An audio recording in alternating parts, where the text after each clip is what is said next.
pour vous montrer un certain nombre de choses. Parce qu'on va parler d'émotions et donc il faut évidemment, les émotions passent par les images, beaucoup. Il faut visualiser les choses. On n'est pas sur des choses abstraites, on est sur des choses concrètes. Est-ce que là, vous voyez mon écran? Est-ce que quelqu'un peut m'écrire dans le chat qu'il voit bien? Oui, parfait, très bien. Donc nous allons pouvoir débuter. Alors, cette présentation… alors oui, je vais dire quelques mots d'abord sur moi pour que vous compreniez un peu mon parcours et qu'est-ce qui m'a amené à développer un modèle que j'ai appelé donc Homo Emoticus, qui vient donc de paraître chez Diathéno,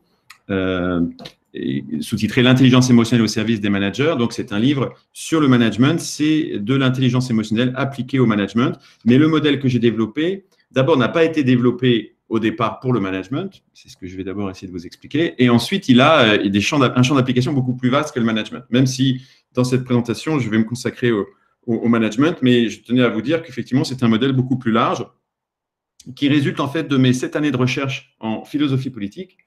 Alors du coup, vous dites peut-être ça n'a rien à voir, les émotions avec les philosophies politiques. En fait, si. D'abord, j'ai d'abord eu un parcours d'économiste, puis j'ai été fonctionnaire à l'ONU, et comme vous le savez peut-être, les économistes raisonnent surtout sur la rationalité des agents, et ils ont une hypothèse qui est fondamentale dans la théorie économique, qui est l'homo economicus. Et donc, évidemment, le titre, déjà, vous voyez, est un clin d'œil à cette hypothèse des économistes, l'homo economicus, qui repose donc sur la rationalité des agents, du comportement humain. Et tout ce que j'ai essayé de montrer, c'est que essentiellement notre comportement est plutôt émotionnel que rationnel et que toute l'irrationalité du comportement venait précisément des émotions. Alors au départ, comme je vous le disais, je n'avais pas l'intention de développer un modèle théorique et d'essayer d'expliquer le comportement humain. J'essayais moi de comprendre les rapports gouvernants-gouvernés, les rapports hiérarchiques, de comprendre pourquoi on obéissait, et pourquoi on devenait violent, pourquoi on désobéissait, et ça semblait pas tout à fait rationnel, ça semblait émotionnel. Et du coup, j'ai été amené à rechercher quelles étaient ces émotions qui pouvaient expliquer qu'on acceptait d'être soumis à une hiérarchie, soumis à un supérieur, d'être un subordonné, d'obéir, et pourquoi on devenait violent et on désobéissait.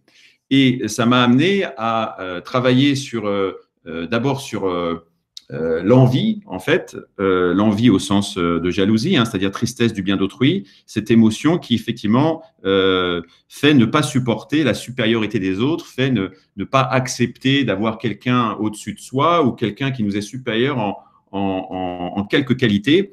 Et évidemment, l'envie va être très difficile à accepter et va donc rendre difficile l'émergence d'une hiérarchie, puisque donc si tout le monde est envieux, personne ne veut que quelqu'un commande.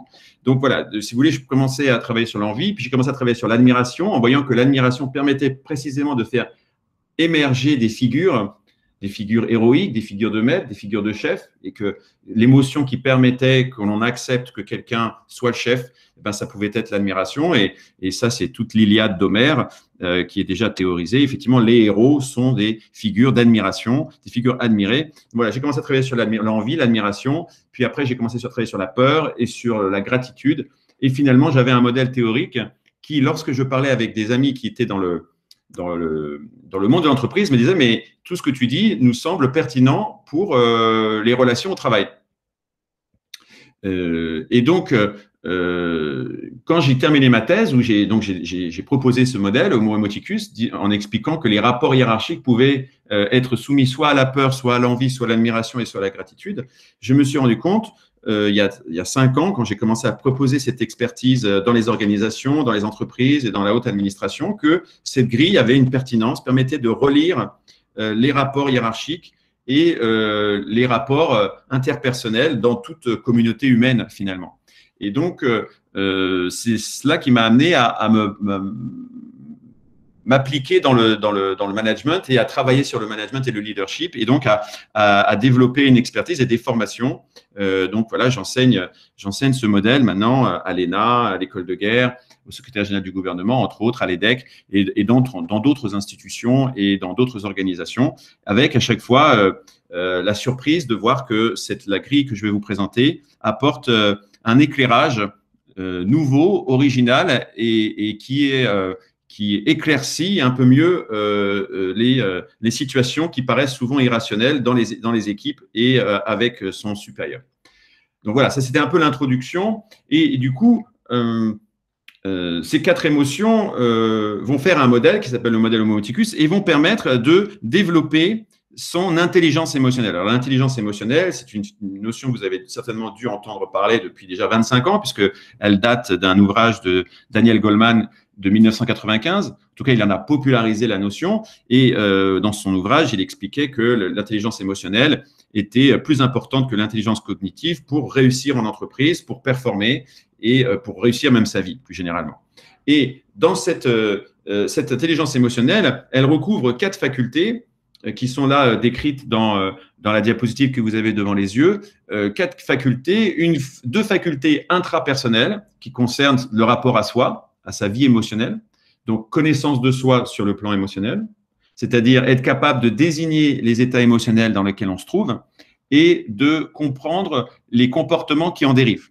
Donc, alors, le plus facile, évidemment, quand vous avez peur, vous fuyez. Donc là, vous comprenez bien que si vous fuyez, si vous essayez de vous éloigner du danger, c'est parce que vous avez peur. Donc, pour certaines émotions, c'est assez facile de relier l'émotion au comportement qui en dérive. Avec d'autres, c'est plus difficile.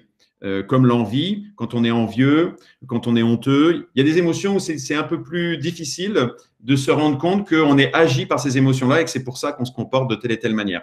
Et c'est là où justement, donc, la connaissance de soi sur le plan émotionnel, c'est d'abord être capable de nommer les états émotionnels dans lesquels on est. Et il peut y avoir des confusions, et je le constate tous les jours dans mes séminaires. On confond parfois la honte et la culpabilité, la peur et la honte, l'envie et l'indignation, ainsi de suite. On va voir qu'effectivement, il faut d'abord être au clair sur quels sont les différents états affectifs que l'on peut traverser et pouvoir les nommer pour pouvoir recouvrir un certain degré de liberté intérieure par rapport à ces états affectifs. Pouvoir se dire, ah bah là, en fait, ce que je ressens, c'est de la honte.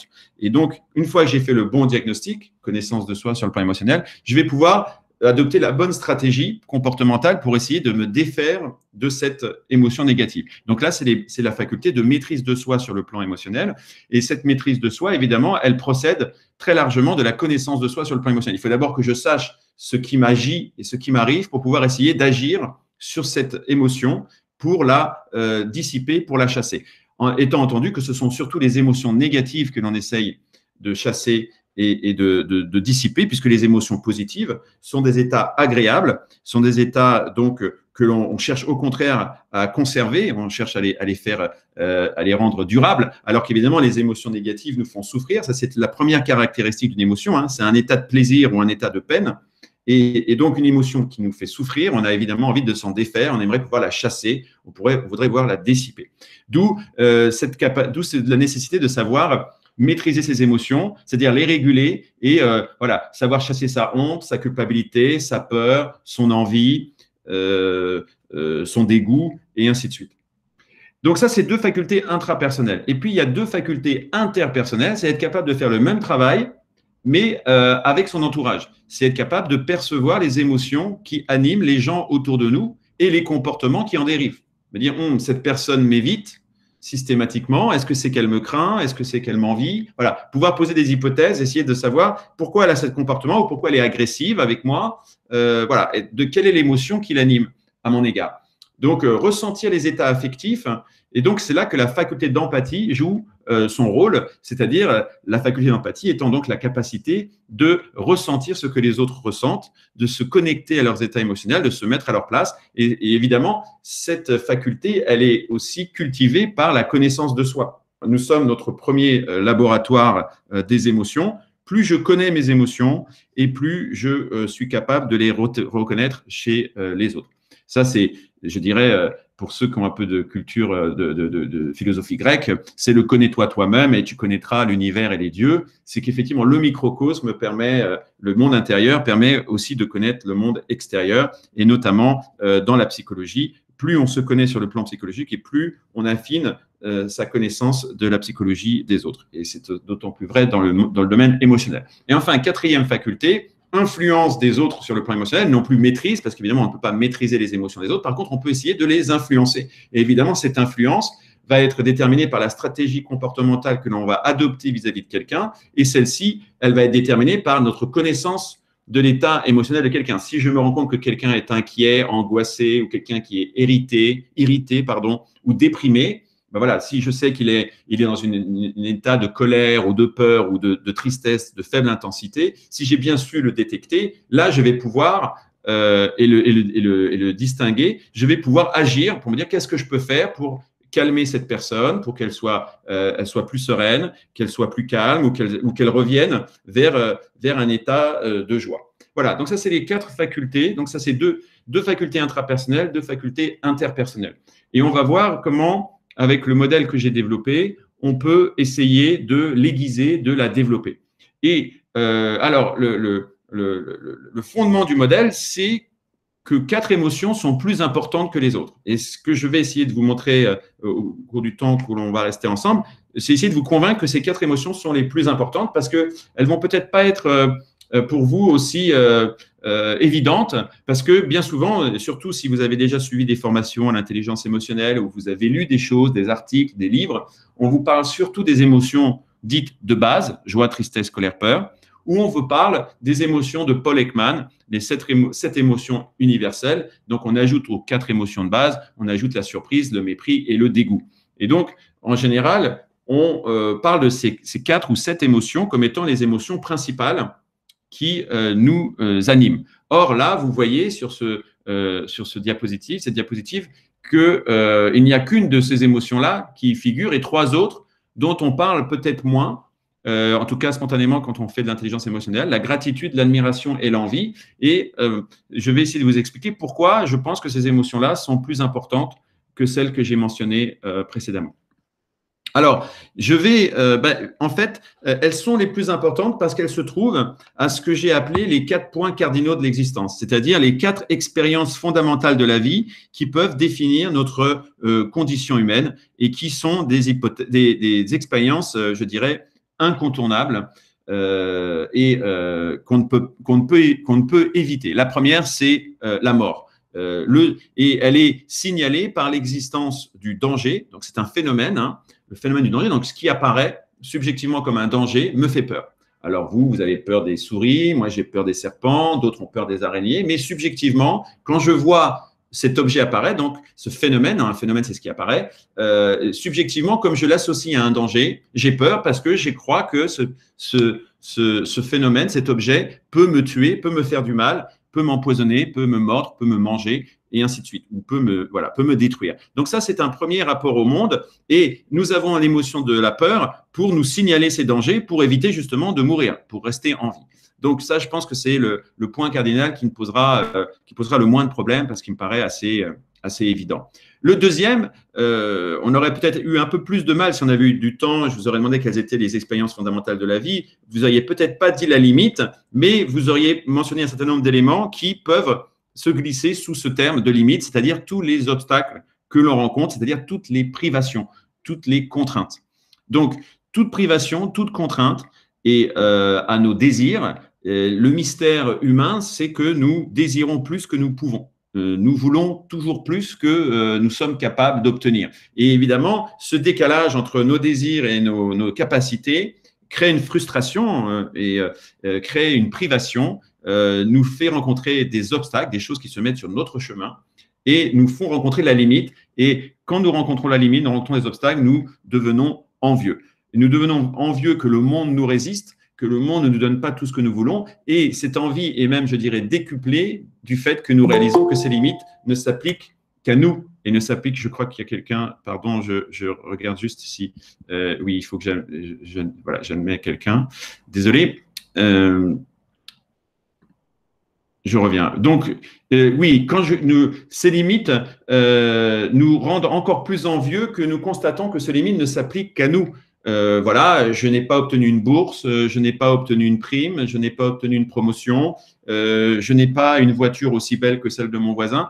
Je me rends compte que ces limites s'appliquent à moi et pas aux autres. Et évidemment, l'envie, l'effet de diminution et d'impuissance grandit du fait de voir que ces limites ne s'appliquent pas aux autres et me font les envier précisément et me font souffrir de la comparaison avec les autres. Donc là, c'est un deuxième rapport au monde. Ce n'est plus un rapport de destruction comme dans la mort et le danger et la peur. C'est un rapport de privation.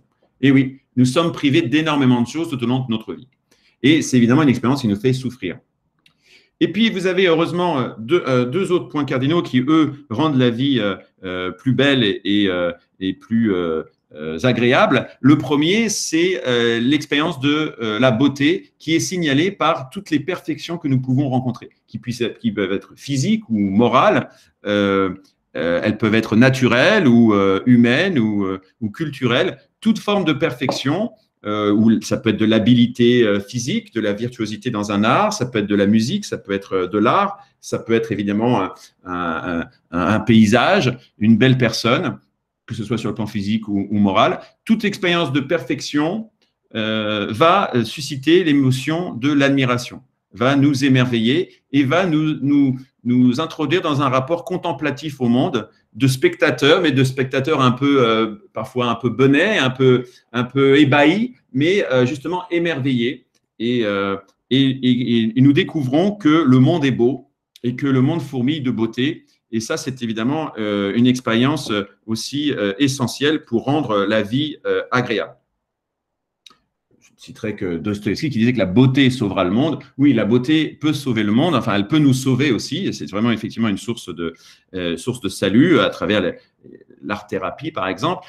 Donc, c'est une des expériences fondamentales de la vie qui rend la vie savoureuse, qui donne du plaisir à la vie. Et puis, évidemment, la quatrième, alors c'est l'amour. Et l'amour qui est signalé par l'expérience du don. Alors, un don, c'est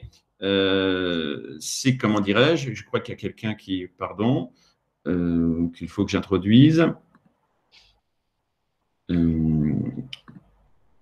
Donc, l'expérience du don, donc un don, c'est un bien reçu de quelqu'un gratuitement. Donc, tout bienfait reçu de quelqu'un gratuitement est un don. Donc, ça peut être un sourire, ça peut être un regard, ça peut être une caresse, ça peut être une parole valorisante, un compliment, ça peut être un service rendu, ça peut être un cadeau. Tout ça, ce sont des dons, ce sont des bienfaits reçus sans contrepartie. Et ce qui nous les signale, c'est que nous ressentons de la gratitude. Et nous faisons l'expérience de l'amour. Voilà. Donc, ça, ce sont, si vous voulez, les 4 expériences fondamentales que je mets aux 4 points cardinaux et qui nous donnent, si vous voulez, une boussole émotionnelle pour nous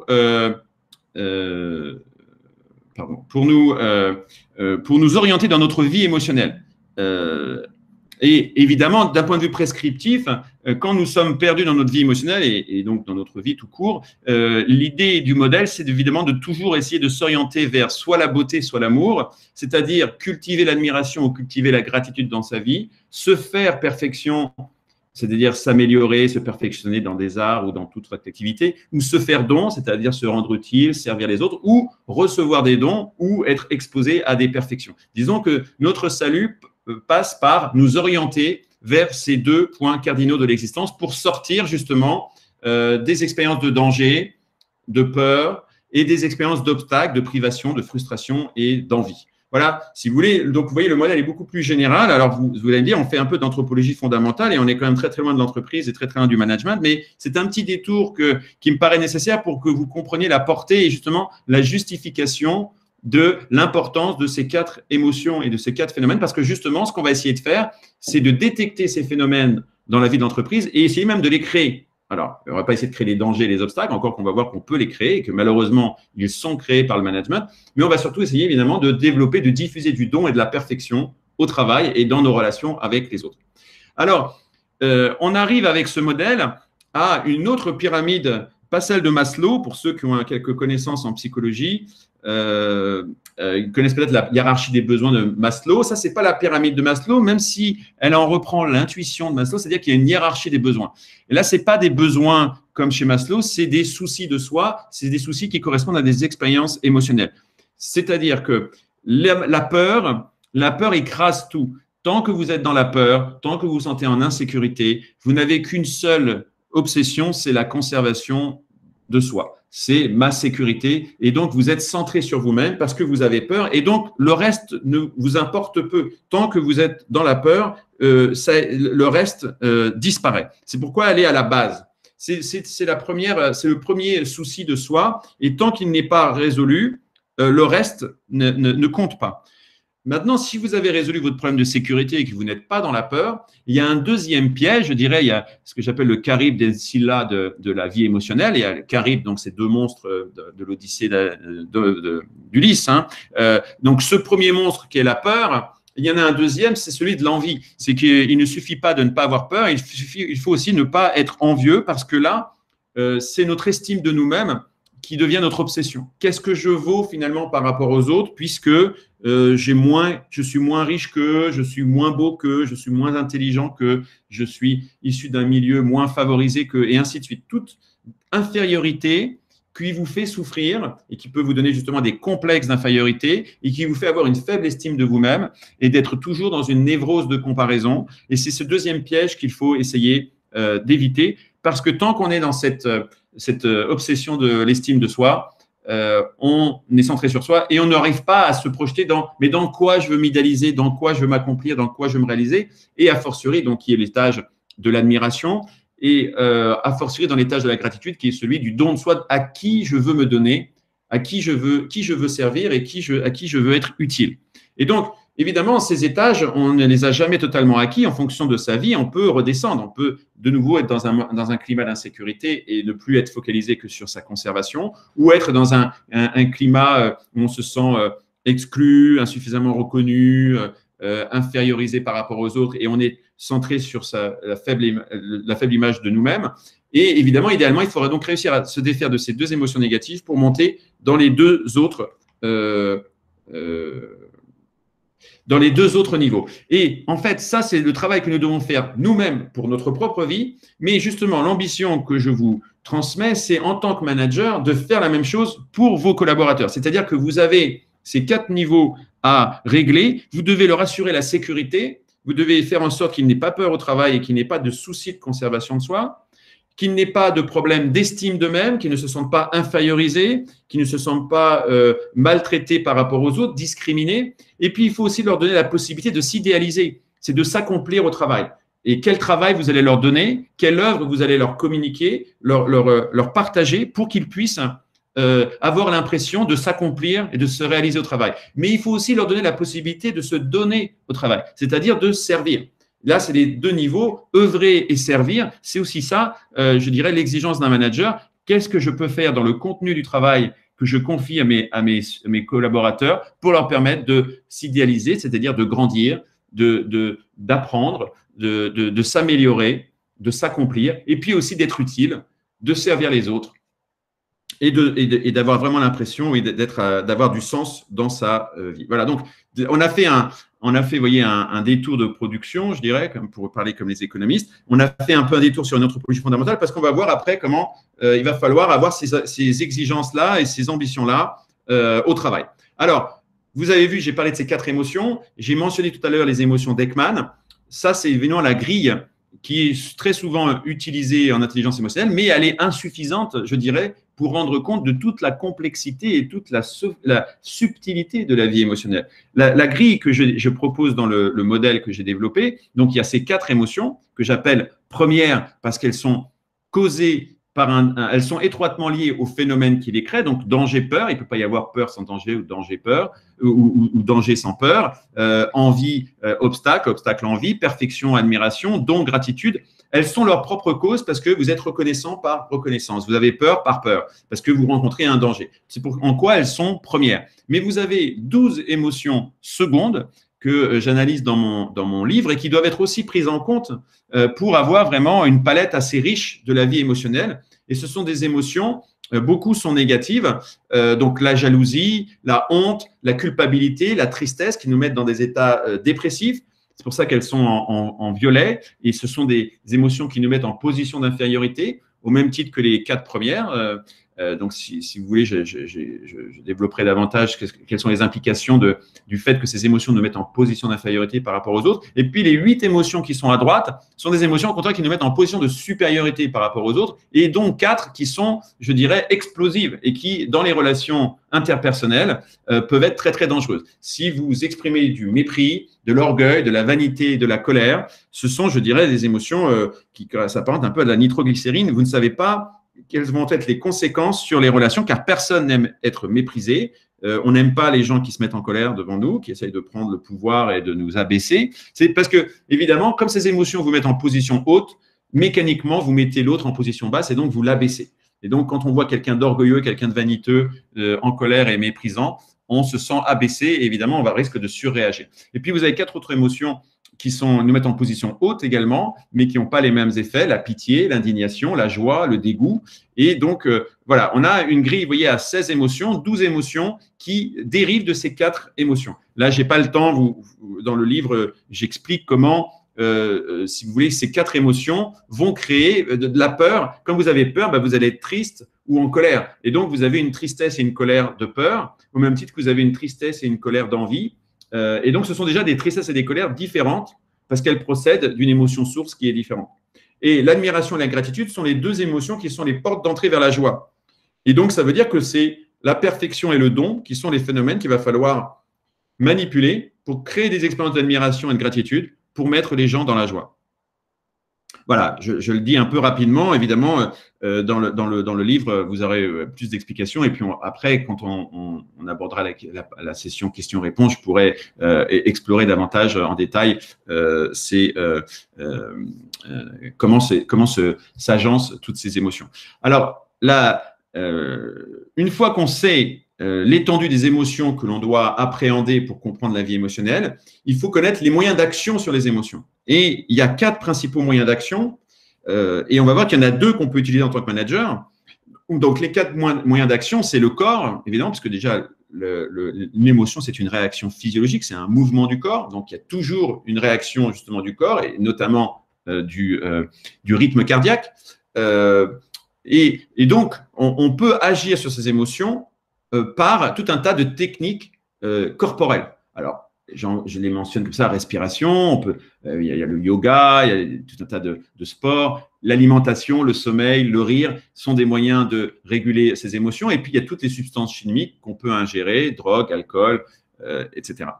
Donc ça, c'est un premier moyen. Mais ce moyen-là, on ne peut travailler que sur ses propres émotions. Je n'ai pas accès à votre corps. La parole, par contre, je peux agir sur mes émotions. Je dis, donc je ressens. Donc, notamment la méthode Coué, il y a des processus d'autosuggestion. On peut se parler à soi-même et agir sur ses émotions. Je n'ai pas le temps de rentrer dans le détail, mais c'est ce que je fais dans les séminaires que j'anime. Mais vous pouvez justement, ça c'est le premier moyen dont vous bénéficiez, et c'est celui d'ailleurs sur lequel je vais parler après dans le management, c'est votre arme principale pour influencer les gens, c'est de leur parler. C'est quelles paroles vous allez prononcer pour agir sur leurs émotions. Votre comportement, ça c'est le deuxième mode d'action sur les autres pour leur créer des émotions. Et la pensée, c'est un moyen pour travailler sur ses propres émotions, mais évidemment, vous ne pouvez pas travailler sur la pensée des autres. Donc, on a 4 moyens d'agir sur ces émotions, et il y en a 2 qu'on va utiliser en tant que manager, c'est-à-dire la parole et l'action. Et on va pouvoir, alors l'intelligence émotionnelle, c'est aussi de savoir affecter son temps aux différentes dimensions du management.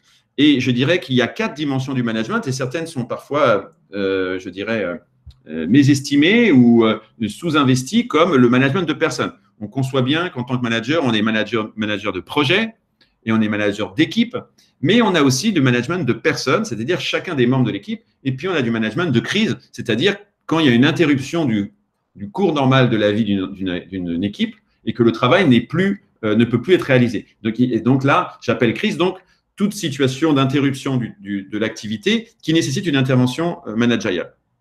Et donc, c'est dans ces 4… Vous voyez qu'il y a 3 dimensions du management qui relèvent de l'intelligence émotionnelle et pas de l'intelligence cognitive. Le projet, évidemment, c'est de l'intelligence cognitive. C'est votre expertise, votre connaissance du sujet, du métier, de l'art qui est le vôtre. Mais après, les 3 autres dimensions du management sont des dimensions humaines et donc nécessitent de l'intelligence émotionnelle. Donc, je dirais que 3 dimensions sur 4 relèvent principalement de l'intelligence émotionnelle. Et ce que j'aimerais donc vous résumer du livre, c'est comment on va pouvoir utiliser 4 instruments de management par la parole et par l'action qui activent ces 4 émotions. Et en fait, vous les connaissez. Mon travail, c'est d'avoir souligné et décrit l'impact émotionnel de chacun de ces instruments, mais ces instruments, vous les connaissez. La menace et la punition, c'est donc que vous manipulez le danger. Et donc, pour ça, le code couleur est noir, c'est que vous pouvez faire peur. Donc, ça, c'est un premier instrument de management qui est très usité. Le deuxième, c'est les promesses, les récompenses. Évidemment, là, vous faites miroiter des choses. Et donc, vous activez l'envie de vos collaborateurs. Donc, ça, c'est évidemment, vous avez reconnu la carotte et le bâton. Donc, les deux instruments qu'on utilise pour faire avancer un âne. Mais on a deux autres instruments qui activent deux autres émotions, que sont l'exemplarité et le fait de donner l'exemple.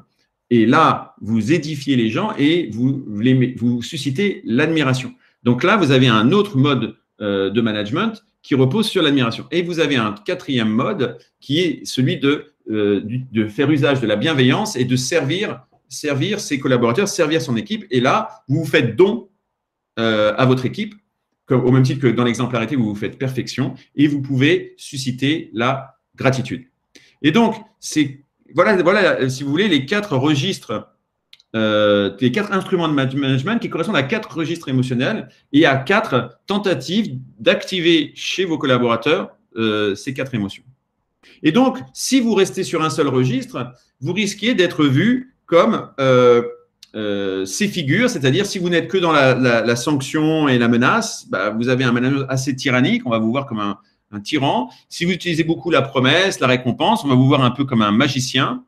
Et si vous êtes beaucoup dans l'exemplarité et à donner l'exemple, vous allez être vu comme un maître. Et si vous êtes beaucoup dans la bienveillance et dans le service, on va vous voir comme un parent. Alors évidemment, personne n'est une de ces figures en fonction du moment, en fonction aussi des personnes avec qui on est en relation. On peut être plutôt perçu dans l'une de ces figures parce que le rapport émotionnel que l'on entretient avec cette personne est surtout teinté d'une émotion en particulier. Moi, j'ai rencontré des managers qui, dans la même équipe, étaient vus comme un tyran par certains et étaient vus comme un père par d'autres. C'est-à-dire qu'il avait un rapport filial avec certains, il les aimait bien, c'était ses chouchous, et puis d'autres qui le craignaient parce qu'il était très dur avec eux. Donc, vous voyez, même une seule personne peut, en fonction des personnes qu'il manage, avoir des attitudes différentes. Et puis, alors, une fois qu'on a vu ces instruments, comment on les déploie dans la parole et dans les actes. Alors là, je ne vais uniquement montrer que la parole, parce qu'on a par faute de temps, je vais uniquement vous montrer comment on peut teinter sa parole de ces quatre couleurs émotionnelles. Alors, il y a la parole personnelle, la voix, le langage, et puis il y a des paroles de pouvoir qui nous sont données par nos prérogatives de manager, que sont le discours, faire des discours, donner une vision, donc projeter dans un avenir ses collaborateurs, qu'ils peuvent visualiser, et donner des ordres.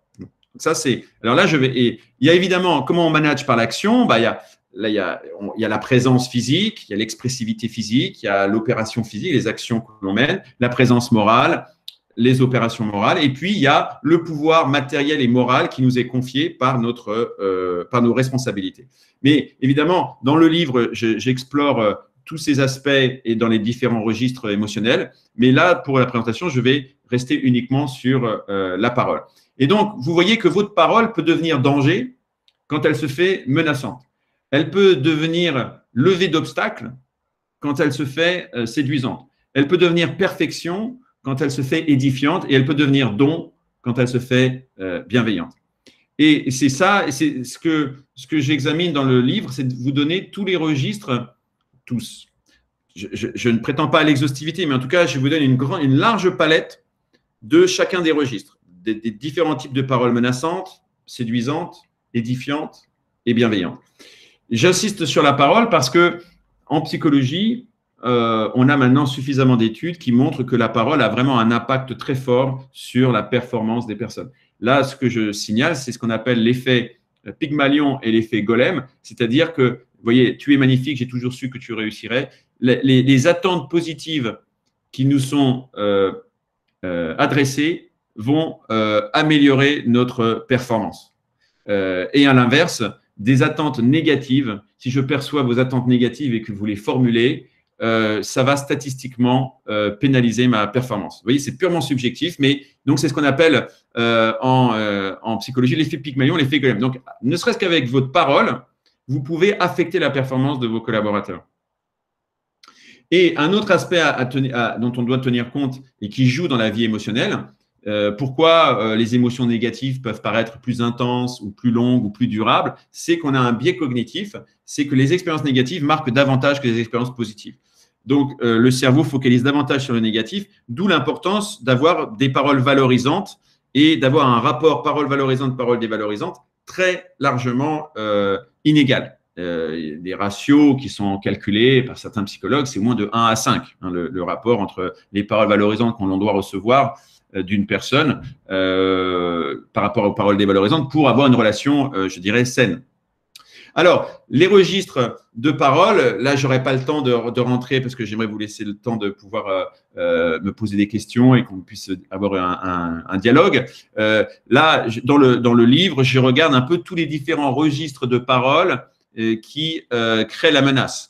Donc ça commence à l'injure, parce que toute injure est une menace à mots couverts. On se demande si après l'injure, il n'y aura pas de la violence, il n'y aura pas de l'agressivité. Donc les injures, les noms d'oiseaux sont déjà une menace, et ça monte crescendo de l'intimidation, la menace, le chantage, jusqu'à l'ultimatum, qui est l'ultima verba, vous savez, la dernière parole que je prononce avant d'utiliser la violence et qui pose mes exigences et mes conditions pour ne pas recourir à la violence.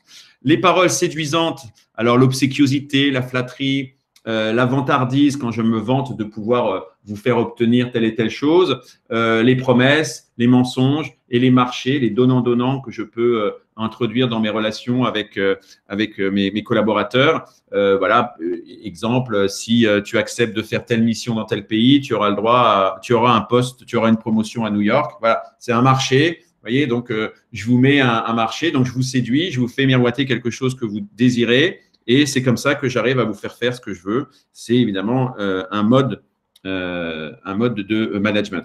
Les paroles édifiantes, alors ça commence à la galanterie, les gens qui ont une parole élégante, les gens qui sont éloquents, les gens qui parlent avec poésie, avec expertise, qui ont des paroles de connaissance, qui ont de la sagesse, qui ont de la sincérité et qui ont de la bienveillance vis-à-vis d'un tiers. Toutes ces paroles-là, et quand on les perçoit comme belles, comme parfaites, évidemment, elles nous édifient et peuvent susciter en nous l'admiration. Les paroles bienveillantes, c'est toutes les paroles que je perçois comme un don. Alors, la parole la plus descendante, je dirais, des paroles bienveillantes, c'est le jugement, mais le jugement au sens de justice. Quand je rends la justice dans une équipe, à la Salomon, je rends la justice, je rends à chacun selon son dû, selon son besoin, selon son mérite. Évidemment, c'est des paroles qui viennent d'en haut, mais qui peuvent être justement reçues comme un don et qui peuvent créer de la gratitude. Le pardon, l'enseignement, c'est-à-dire transmettre des connaissances à ses collaborateurs, le conseil, le plaidoyer, c'est-à-dire les défendre, les compliments, les encouragements, les consolations. Et puis, vous avez aussi la politesse, la douceur, l'approbation, le remerciement, la sollicitation, donc la demande d'aide, l'excuse, le repentir, la confession. Et donc, la confession, on est vraiment dans les paroles les plus basses. Donc là, on est dans des paroles ascendantes mais bienveillantes. Et tous ces registres de paroles, si vous voulez, sont perçus comme des dons, sont perçus comme des paroles bienveillantes et peuvent créer de la gratitude. Et c'est tous ces registres-là qu'il faut savoir mobiliser dans son management pour restaurer des relations, créer de la confiance, créer un capital de gratitude et donc créer des liens avec ses équipes.